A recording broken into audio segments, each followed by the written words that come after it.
Starters on your screens. For sure, Coach Obet would want to recall o gusto niyang makuha ni Laika Tudlasan at ni Moming Padillon yung kakayahan nilang mga kuminse puntos, kada laro out of attacks, out of sa distribution ni Kat Dumasig. Kasi nung game number 1, very short yung output production. Lalo again, we talk about this during the pregame. Kung titignan mo yung lineup ng Adamson, yung Abby Segi mo, yung Francis Mordi mo, nag-double figures yung game. Siyempre, yung Shiny Tura, ano pa nga ba gagawin yan? Oo, so kailangan talaga ng tulong from others. Nung laro nung Sabado, at sila nag-open nung mga laro nung Linggo. As Arellano will get the first point. Ano yung marketing campaign natin kay Shiny Tura? When it comes to volleyball, when the game's going away, Shiny Tura will always find a way. Yes. So, but Sam Tira with the connection. Not 5-1 actually is the count. Nitura, napacheck. Abigail Segi with that usual jump serve, almost scoring an ace. Faye will go to her usual reliable attacker. Pero pinalo niya, nasa attack line siya, zone 5. Tang Servidad. Piyute. Umayos muna yung first ball ng Adamson. There's a block.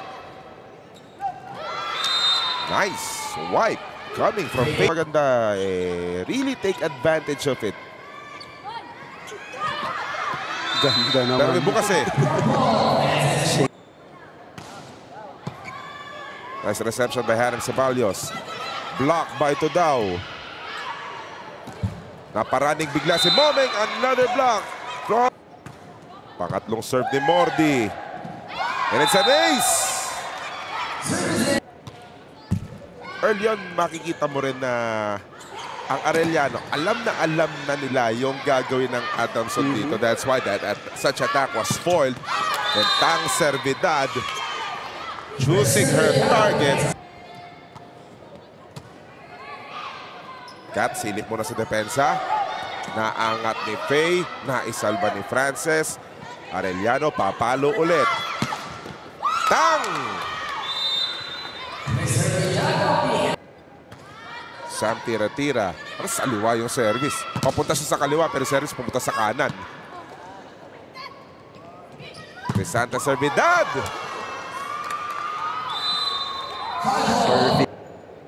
Tatlo hinahabol ng Adamson. Nasa likod si Shai. Nasa harap si Frances Mordi.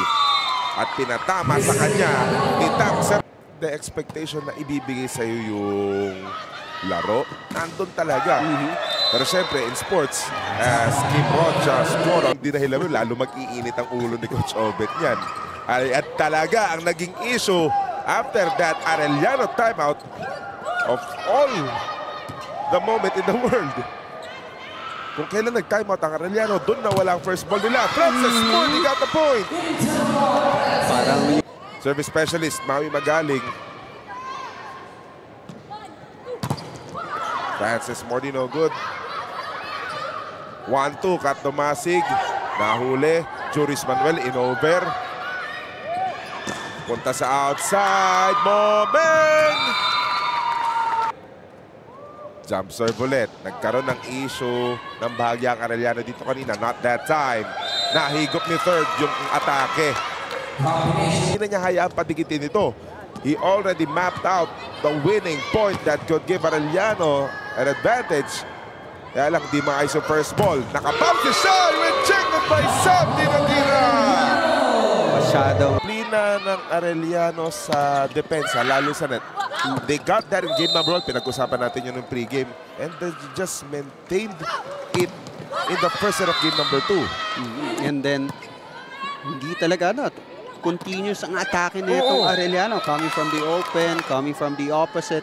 And the Adamson Lady Falcons having trouble with their floor defense while the net defense of Arellano remains strong.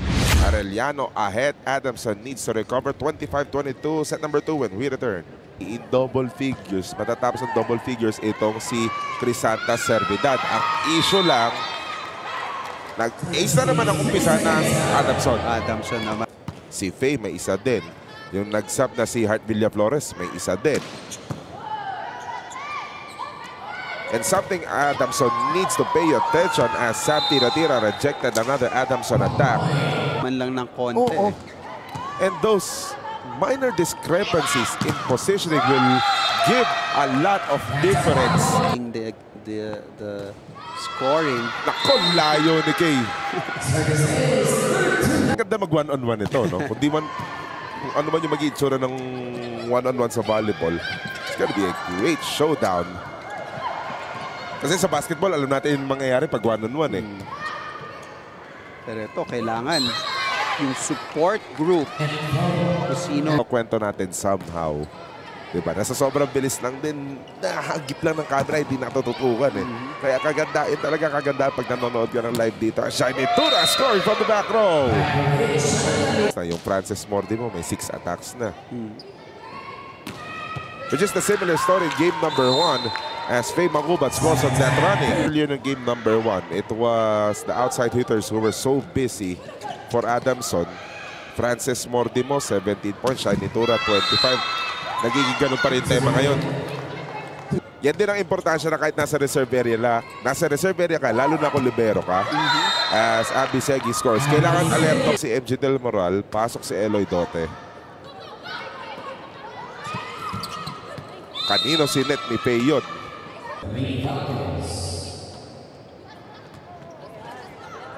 Diskarte. Palo ni Hart sa kanya napunta. Bella Sapienza back set. Kim Rocha is backed up by Tomasig. K. Pablo with a setup. Step back by Hart Villaflores, no good.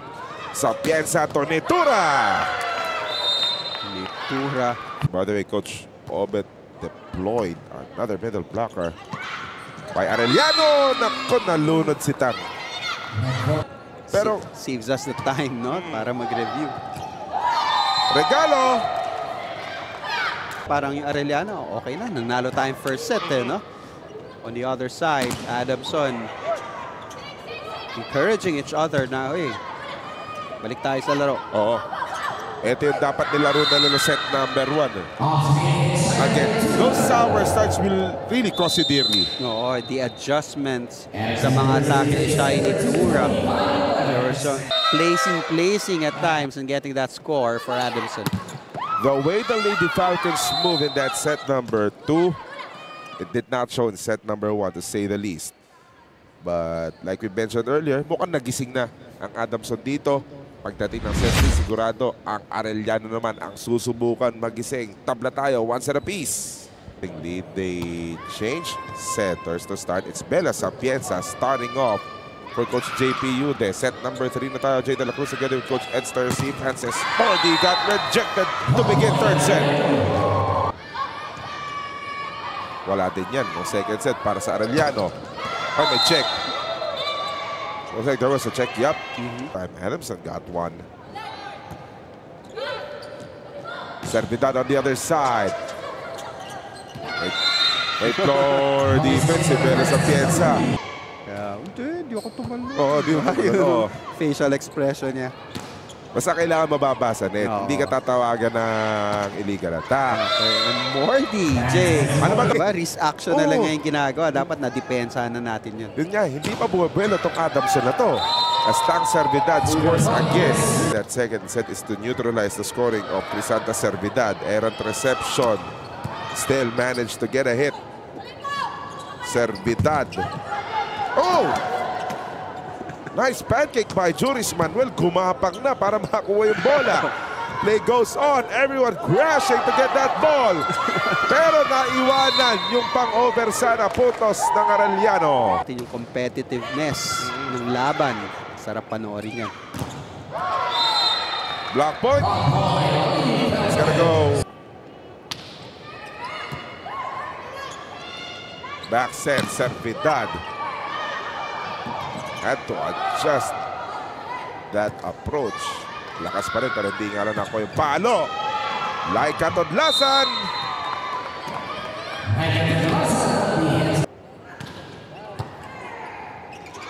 Ang daming regalong binigay kay Shiny Tura. The just that you possess when you have a tall setter. Ako, Wood. nag-gymnastics pa si Bella Sapienza. Huli ng back row defenders. Ngayon, pahirapan na. Kagulo sa net. Walang pito na nangyari. Play goes on. Nitura. Off the blockers and out. Or Lana. Kalang hindi. Yude. Sharp serve. Kat Tomasig no good on the 1-2. For the finish, Red Bascon. Soft attack. Dug by Maui. Villa Flores. Pumalo kahit malayo si Red. Okay lang daw. Papalo naman si Red. Another post shot. It went through tag. It found the line. And Red Bascon will finish set number 3. Third set really played exceptionally well, not only offensively but defensively. Yung mga wrist action na atake niya kanina. Pumalag naman itong Arellano for a while, but he was not able to sustain their rally. And, mabibigat din itong service ni Segi that is also a regalo para dyan sa Shai Nitura. Now, Adamson Lady Falcons getting that one 25-13. Amanda Villanueva, to the time nila Gemma Galians and Angge Alcantara. Programa for Adamson Lady Falcons, their volleyball program. And Mordi. Ako, mag-aabang tayo ng 5th set dito sa larong ito. Yan yung masaya dito. Natapos na tayo sa long-term goal. Puwas tayo sa short-term. And at times, pa-top spin siya. Vitria was rejected. They go to hard on that pipe attack. Almost nice dig by Frances Mordi. Likewise from K. Pablo. Servidad. No good on the tip. Nitura did not finish. Nako, walang tinamaan ng braso. 4 pa lang since then. Good block. Good net defense. Villa Flores. Si Hart ang nasa likod ngayon. Ibig sabihin, ang nasa harap na outside hitter si Kisha Vitria. Pero pagdating sa harap, kailangan full front line lang. Ako, nasa low ni Hart yung service.